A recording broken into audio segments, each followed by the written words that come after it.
A música é trilha sonora de vários momentos das nossas vidas e pode ser também instrumento de resistência, de transformação social e até de dominação. Hoje nós vamos ver um exemplo do uso da música para dominação que ocorreu com a chegada da coroa portuguesa ao Brasil em 1808. O assunto foi tema de uma pesquisa desenvolvida na UFG. Você vai conhecer também outra pesquisa feita na universidade que ajuda a identificar plantas que correm o risco de extinção. Tudo isso e muito mais a partir de agora no Mundo UFG.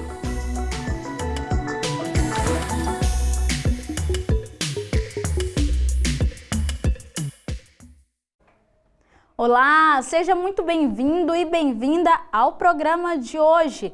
Em nome da acessibilidade, eu começo com a minha autodescrição. Sou a Ana Cleoma, uma mulher negra de pele clara, tenho cabelos pretos, longos, cacheados e uso óculos. O Diogo Marques faz parte do Labitave, ele faz a interpretação para Libras, é um homem de pele parda, cabelos e olhos castanhos escuros e não usa barba. E para falar com a gente sobre a música como estratégia de reprodução do poder, nós recebemos aqui os nossos convidados, sejam muito bem-vindos. Nós estamos aqui com a Flávia Cruvinel, ela é professora na Escola de Música e Artes Cênicas da UFG e autora do livro Música e Poder, o hábitus cortesão bragantino nos trópicos. Tudo bem, professora? Seja bem-vinda mais uma vez aqui ao programa e eu já peço, claro, a sua autodescrição. Então, boa tarde, Ana Cleoma e todos, professor Jadir e todas as pessoas que nos assistem. Meu nome é Flávia Cruvinel, sou uma mulher branca, de cabelos loiros, pele clara. Estou vestindo um vestido preto, um colar e brincos de madeira. E estou aqui numa sala de aula da Escola de Música e Artes Cênicas. Atrás de mim tem estantes, um armário e uma estante de metal. Perfeito, professora. E está com a gente também o Jadir Pessoa. Ele é professor na Faculdade de Educação da UFG e membro da Comissão Goiana de Folclore. Jadir orientou a Flávia Cruvinel na tese de doutorado que deu origem aí ao livro. Tudo bem, professor? Seja bem-vindo aqui também ao programa e eu já peço a sua autodescrição também. Boa tarde, Ana. Boa tarde, telespectadores. Beijo para minha queridíssima Flávia. Sou homem, não muito branquinho, mas eu me considero de cor branca, cabelos 100% brancos e casualmente uso óculos de leitura. Perfeito, professor, obrigada. Flávia, e eu começo com você. Como que a música ela pode ser usada aí com esse objetivo de dominação?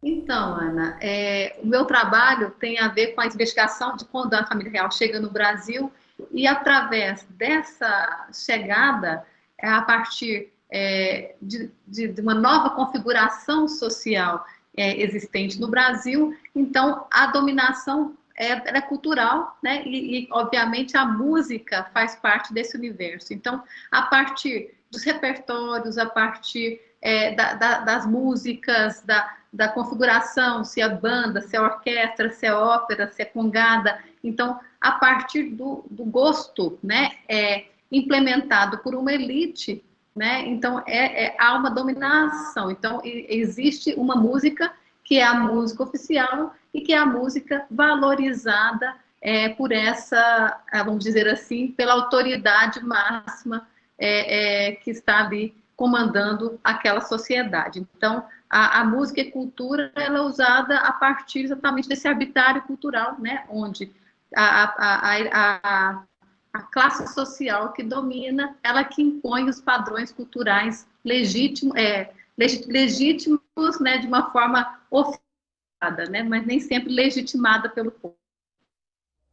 Professor, e você pode dar um exemplo para a gente, alguns exemplos que ocorrem aqui no Brasil, em que a cultura popular ela pode ser utilizada aí para a reprodução do poder?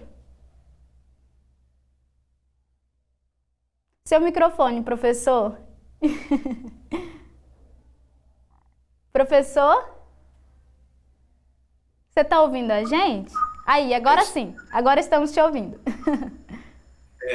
Em vários momentos dos nossos já passados 500 anos de história cultural, podemos localizar esta imbricação, esse casamento entre a cultura popular e os desejos de quem está no poder, construir formas de dominação ou sistemas de dominação.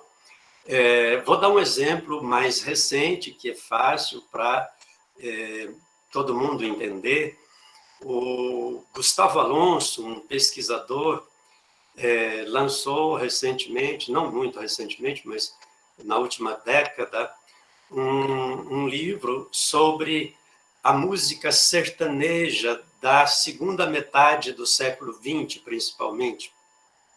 E ele tomou o título de uma música de Zezé de Camargo e Luciano, e o livro se chama Cowboys do Asfalto.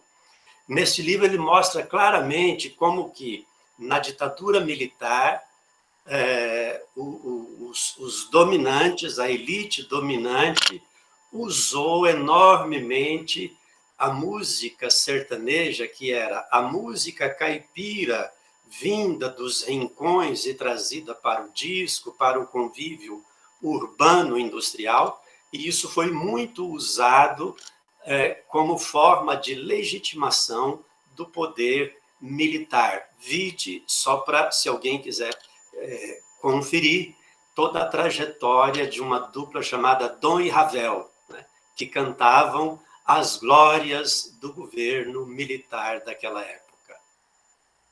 E, professora Flávia, lá em 1808, com a chegada da coroa portuguesa aqui ao Brasil, como que era o cenário musical aqui? Eles quiseram implantar, digamos assim, um novo gosto musical? Como que era isso?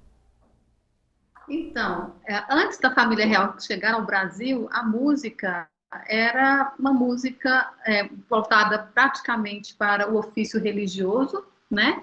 Ou então nas festas populares, mas ainda ligada aos ofícios manuais, numa atividade subalterna, né? Na sociedade, em posições sociais.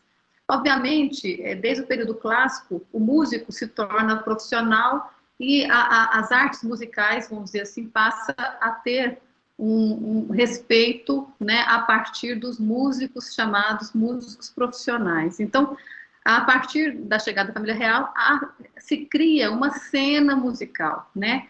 Então, um dos primeiros atos que a família real fez no Brasil foi, primeiro, transformar a Catedral Sé em Capela Real, né? E trazer os músicos que não vieram com eles na primeira vez, né? Para que viesse para o Brasil compor, né, os músicos dessa Capela Real, né? Então, trazendo os músicos que serviam, né, a coroa portuguesa em Lisboa, trouxeram para o Brasil. Então, há todo um processo, primeiro, de branqueamento, porque os músicos, antes da chegada da coroa real, eram todos pessoas escravizadas, ou libertas, ou descendentes, e pela atividade musical ser uma atividade subalterna. E a partir da chegada da família real, então chegam músicos italianos, portugueses e de outras nacionalidades. Então há um branqueamento e, ao mesmo tempo, né, uma elevação do status do músico. Então, a partir daí, o repertório trabalhado é o repertório europeu e o repertório, sobretudo, operístico, né, que era um gênero muito apreciado pela família real portuguesa, pela Casa Bragantina. Houve também, nessa época, um grande investimento no ensino desse tipo de música, né? Como que isso ajudou a garantir esses objetivos da coroa portuguesa na época? Então, exatamente. Então, a partir dessa chegada, então, há o primeiro investimento na instalação da Capela Real, na vinda dos músicos, depois da institucionalização do ensino, primeira parte da cadeira de música no Colégio Pedro II, depois a partir da criação do Imperial Conservatório, né? Então, onde a música passa a ser oficial, então, dentro dos currículos, né? e, obviamente, formando uma massa de músicos e crianças que também vão servir a coroa, né, sobretudo nas cerimônias oficiais. Então, nós temos relatos e temos registros, né, em documentos históricos, por exemplo, de termos centenas de alunos ligados a Dom Pedro II, ao Imperial Conservatório e às academias de música, na inauguração da estátua equestre de Dom Pedro I. Então, quer dizer, as concentrações musicais não datam de Vila Lobos no século XX, como a gente imagina. Então, naquele momento, no século XIX, também se fazia aglomerações musicais em louvor aos membros da família real, né? Então, também toda a cerimônia era utilizada, era utilizada a música para celebrar as datas importantes ligadas aos membros da família real, como aniversários, casamentos, aniversário de morte, né, os funerais. Então, a presença da música estava ali em todo momento, mostrando, então, o poder, né, a pompa e o poder daquela realeza.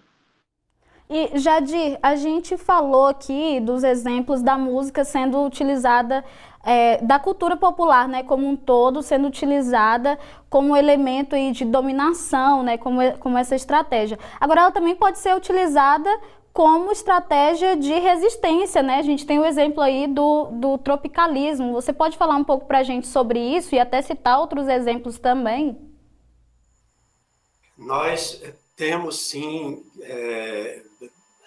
necessidade, eu diria até, de reforçar esta perspectiva que você levanta. A música popular, no sentido assim, os cantos populares, as manifestações populares que se utilizam do canto, precisam ser reconhecidas hoje nesta perspectiva de resistência. Eu sou membro da Folia de Reis, eu sou um folião de reis goiano, e a Folia de Reis, que veio muito antes da família real, né? A Folia de Reis está aqui desde o século XVI, com os padres jesuítas que trouxeram os autos natalinos para efeito da catequese, da formação inicial dos primeiros tempos, ali ainda no século XVI, os padres já trouxeram essa tradição dos reis magos, e isso veio aí pelo 17, 18 a se constituir como o que nós conhecemos hoje, e no meu caso, como o que nós praticamos hoje, que são as folias de reis. Então, a gente tem todo um engajamento do comércio, do capital, da indústria, dos grandes promotores de eventos e tal, para tomar posse dessa cultura popular. Em alguns casos, sim, já tomaram posse. Quando a gente olha para o São João de Campina Grande, na Paraíba, ali o capital já se apossou de uma tradição de rua, das portas dos moradores, da vizinhança, que eram as quadrilhas, as rezas, as cantigas, as danças, etc. Então, isso está acontecendo. Se a gente olha o Carnaval da Marquês de Sapucaí, é isso, Parintins, no Amazonas, é isso, os quadrilheiros do Nordeste fazem isso. Então, nós que ainda temos manifestações populares de cultura, como as congadas, como a Folia de Reis, como as danças, né, chula e outras danças importantes, nós nos agrupamos em torno das comissões e outros movimentos, no sentido assim, é preciso a gente fazer resistência naquilo que é a nossa tradição genuína, né? Agora, Flávia, a gente viu aí quantas mudanças ocorreram no cenário musical, e não só no cenário musical, né, com a chegada da coroa portuguesa. Quais reflexos que a gente tem disso hoje em dia? Então, o professor Jardim acabou de falar, por exemplo, ele me falando da Marquês de Sapucaí. Os reinóis, quando tinham datas festivas, eles desfilavam em carros alegóricos, no Rio de Janeiro. Então, aí a herança dos carros alegóricos no carnaval, né? Então, a própria Folia de Reis tem um rei, o rei da festa, tem o rei da congada, né? Então, toda essa herança cultural ainda está muito presente na nossa vida, né? Se você for perceber, então nós temos aí a rainha da sofrência, o rei do Roberto Carlos, o rei da música popular, o rei do futebol, né? Então, a gente ainda tem as figuras, né? E é muito no nosso imaginário pelo nosso processo colonial. Então, muitas das formas, né, de se trabalhar, né, no campo de produção musical, que acontecia estratégias, né, como os músicos mais próximos ao poder, ou seja, os músicos mais próximos ao rei, ganhavam títulos nobiliárquicos, ganhavam benesses, né, cargos, títulos, né? Hoje também a gente vê igualmente, né? Então, músicos que são próximos das pessoas, né, de políticos, pessoas do poder, que, de uma certa forma,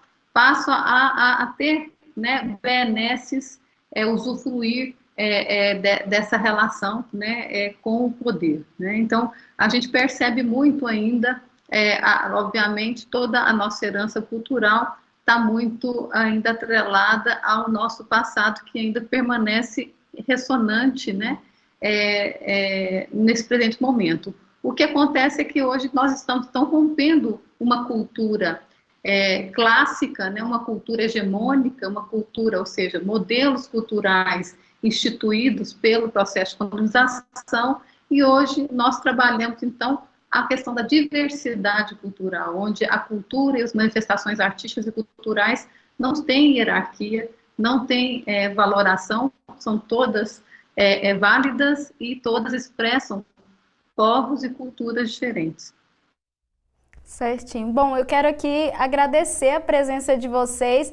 Flávia, fala pra gente onde que está disponível o livro, né? A sua tese se transformou em um livro, onde as pessoas podem encontrar. Então, a tese está no site da biblioteca, no CIB, Banco de Teses, né? Então, é acessível para qualquer pessoa, né? E o livro saiu pela editora Aprise, então está no catálogo da editora Aprise e nas outras livrarias aí pela internet. Certinho. Volte sempre que quiser aqui ao programa Mundo UFG, tá bem? Professor, muito obrigada também pela sua participação aqui com a gente. Também agradeço e faço votos de que continuem trazendo a pluralidade cultural que é o Brasil para dentro da TV UFG. Com certeza, esse é o nosso objetivo aqui também. Muito obrigada. Bom, agora um intervalo rápido e daqui a pouco a gente fala sobre iniciativas que ajudam na preservação da flora brasileira. Uma pesquisa feita aqui na UFG ajuda a identificar plantas que estão ameaçadas de extinção. Voltamos já.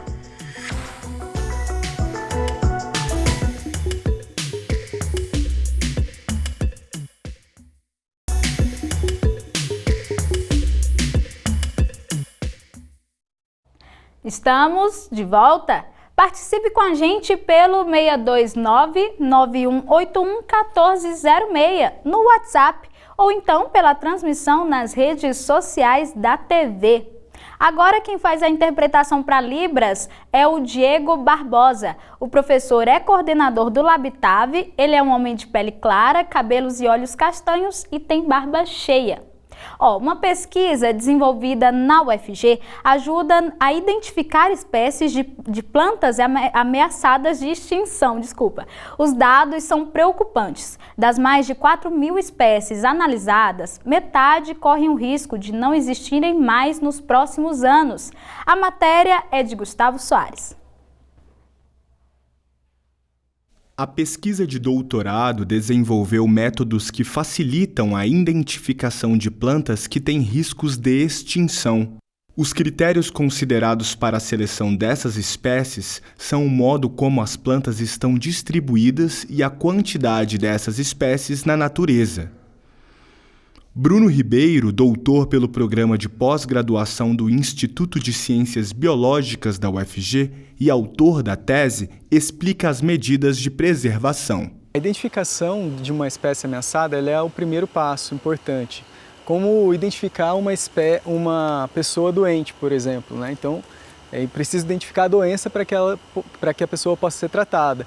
A espécie é a mesma coisa, é preciso identificar que a espécie está ameaçada para que seja desenvolvida ações de conservação, como, por exemplo, conservações ex situ, fora do hábitat, do ambiente natural da espécie, translocação de uma espécie, né? Muitas vezes pegar ela e plantar ela em outro lugar, reflorestamento do hábitat dessa espécie, conservação ex situ das sementes, das mudas.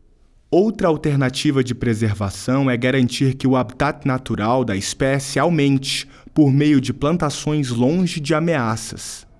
A busca por preservar a flora nacional se mostra muito relevante, já que das mais de 4.000 espécies analisadas pela pesquisa, 2.000 estão na lista vermelha. Na tese, o Bruno usa ferramentas de identificação rápida para avaliar as espécies ameaçadas. É como se fosse uma triagem. O pau-brasil é uma dessas espécies que corre perigo de extinção. O pau-brasil, essa espécie, ela é a árvore que deu o nome ao nosso país, né? E não poderia ser um exemplo mais icônico de espécie ameaçada, porque hoje o pau-brasil se encontra em perigo de extinção, justamente porque foi uma das primeiras árvores que teve sua exploração madeireira realizada desde que o Brasil foi descoberto, né? Então, são mais de 500 anos de exploração da madeira dessa espécie, o que levou à redução do seu tamanho populacional, e hoje em dia essa espécie se encontra em perigo de extinção. Segundo Eduardo Fernando, assessor técnico do Centro Nacional de Conservação da Flora do Instituto de Pesquisa do Jardim Botânico do Rio de Janeiro, a pesquisa traz inovações no contexto de identificação de espécies em extinção. Essas ferramentas elas já direcionam nossos esforços, elas auxiliam na identificação de quais espécies precisam ser contempladas com avaliações integrais, e evitam que a gente gaste muito tempo com aquelas espécies que a gente já sabe a priori que não estarão em risco, porque os parâmetros que nos ajudam a identificar as chances de uma determinada espécie desaparecer não atendem ao que seria necessário considerando o sistema de critérios e categorias que a gente utiliza para poder designar uma espécie como ameaçada. Rafael Loyola, orientador da tese de Bruno, destaca que um dos diferenciais da pesquisa é levar esse assunto ao público infantil.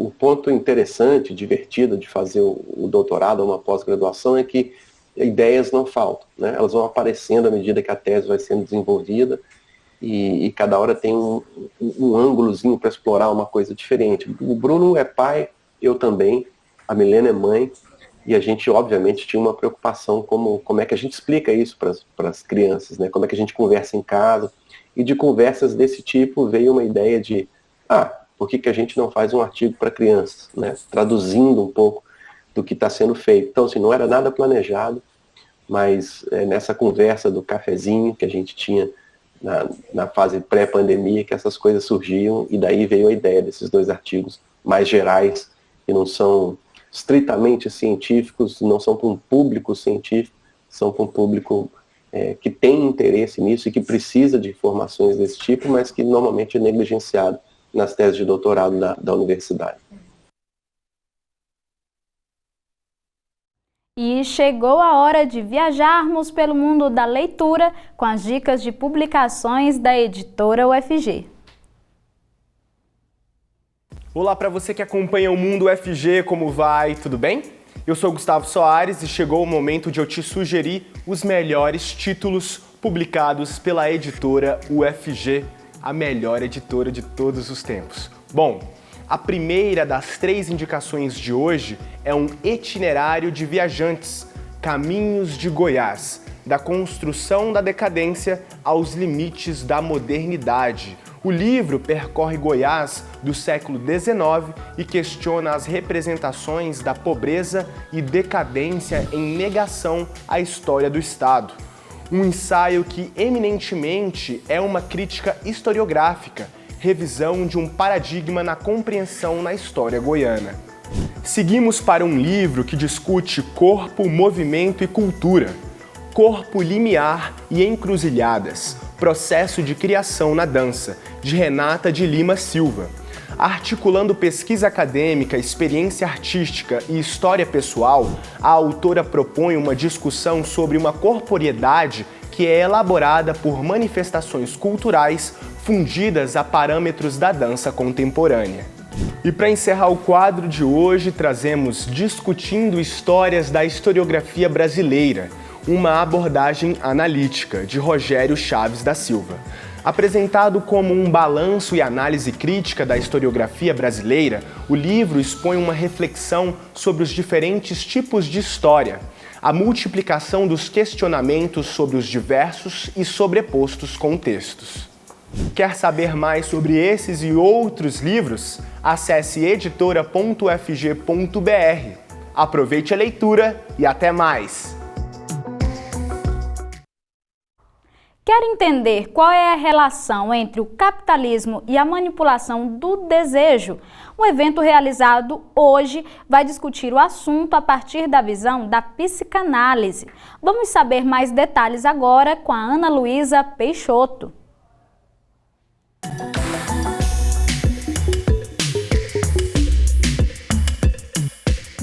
Olá, como vai? Meu nome é Amanda Dutra e começa agora mais uma Agenda UFG. Aqui você fica por dentro dos eventos e serviços da universidade. Sou uma jovem mulher de pele clara, com cabelos pretos e crespos na altura dos ombros e hoje eu uso uma bandana azul.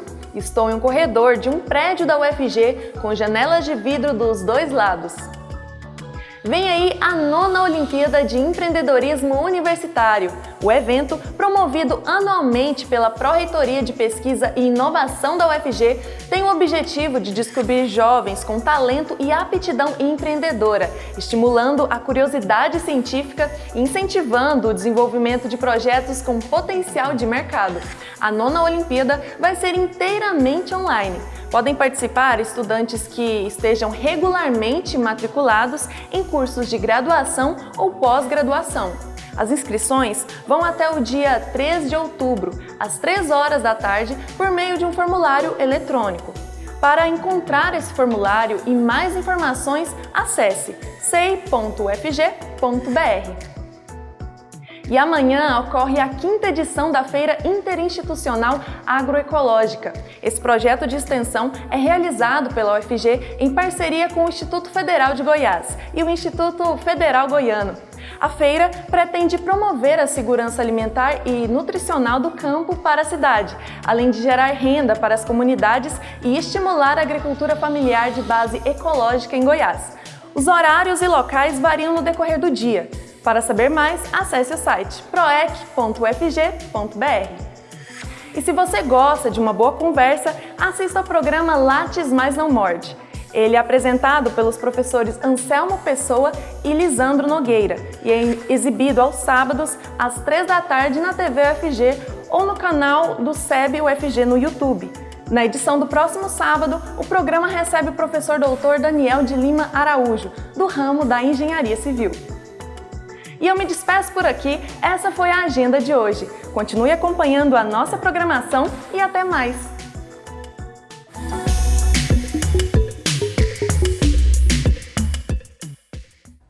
A Amanda Dutra trouxe as dicas pra gente. E eu fico por aqui, mas amanhã tem mais Mundo UFG. Muito obrigada pela sua companhia. Tchau, tchau!